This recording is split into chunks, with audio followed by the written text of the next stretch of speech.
Welcome to a journey of voices, data and progress as we mark the conclusion of Afrobarometer's Round 9 survey.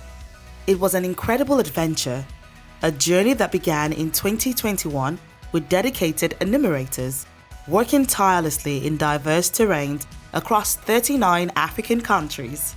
These unsung heroes are the backbone of Afrobarometer's mission, laying the foundation for our Round 9 surveys. Afrobarometer has been conducting these surveys since 1999, and this was the 9th iteration of the surveys. And it is part of our mission to make sure that citizen voice is part of public discourse. For the first time, we're able to cover up to 39 countries on the continent since we started these surveys in 1999, so that was a big highlight. The second is that within a calendar year, 12 months, we were able to complete more than 30 surveys. This was also a record for us because we've never been able to complete up to 30 surveys in one calendar year. And our visibility increased several hundred percentage folds. I don't know if people are aware that our country is called the kingdom in the sky because it's very mountainous, so the terrain is very difficult. But it doesn't matter how far it is, how difficult it is, we always endeavor to get where we are supposed to get. Usually the proudest moment is actually getting the data, getting the results, and getting to share them, to really get the people to know what Basotho think about issues which are very important to them. Diversity is a part of our values, and we are committed to having diverse interviewers, diversity of languages into which we translate surveys and data, and of course, ensuring that we cover as many countries as we can in our diverse continent. In terms of diversity and inclusivity, Afrobarometer makes a deliberate policy that requires all our national partners to make sure that at least 40% of their field workers are women. And in some cases, actually, we have more than 50% of the field workers that are women. In terms of our samples, again, Afrobarometer has a deliberate policy that 50% of our samples will be women and 50% will be men.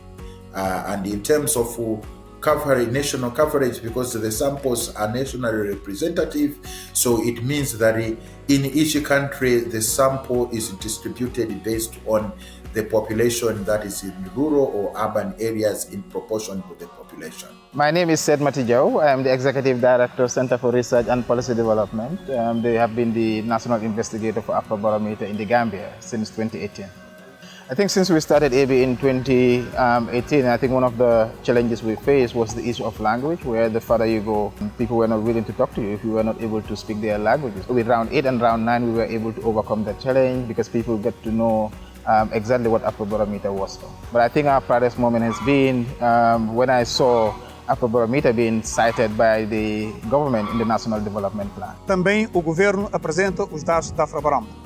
A mídia, de uma forma geral, também apresenta os dados da Afrobarometer, e há uma frase extremamente interessante que as pessoas utilizam, é Afrobarometer disse, ou seja, aquilo que o Afrobarometer diz corresponde à verdade. Portanto, a credibilidade, o respeito que a Afrobarometer ganhou no seio da sociedade cabo-verdiana, para mim, tanto é a parte mais gratificante do trabalho que nós temos realizado até então. From the bustling cities to the remote villages, our dedicated team persevered.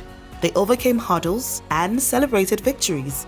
Together, we've etched a story of determination and resilience that is evidenced by data that would give people a voice.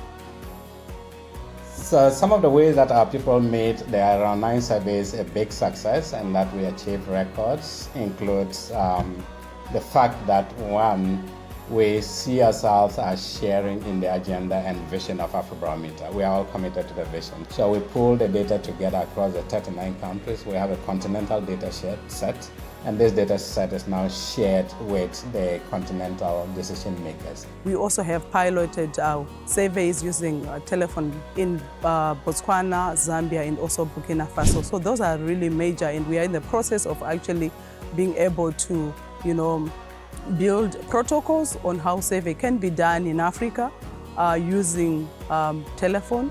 Le moment dont je suis le plus fier, c'est toujours celui du débriefing avec les équipes et de voir que tous les agents qui vont sur le terrain, ils viennent toujours transformer avec une nouvelle connaissance et une nouvelle vision de leur pays. When I look into the future, I pray, whether I'm still there or not, that, Afrobarometer, everywhere you turn, people are referencing Afrobarometer's data, before they take decisions, so that the decisions that people make are more qualitative, are more accurate, are more impactful. And I think that's really what it's about. Completing the Round 9 survey has been a journey filled with hard work, determination, and success. As we bid farewell to this chapter, we look forward to new horizons, new projects, and new challenges. Our journey continues. Cheers to the future.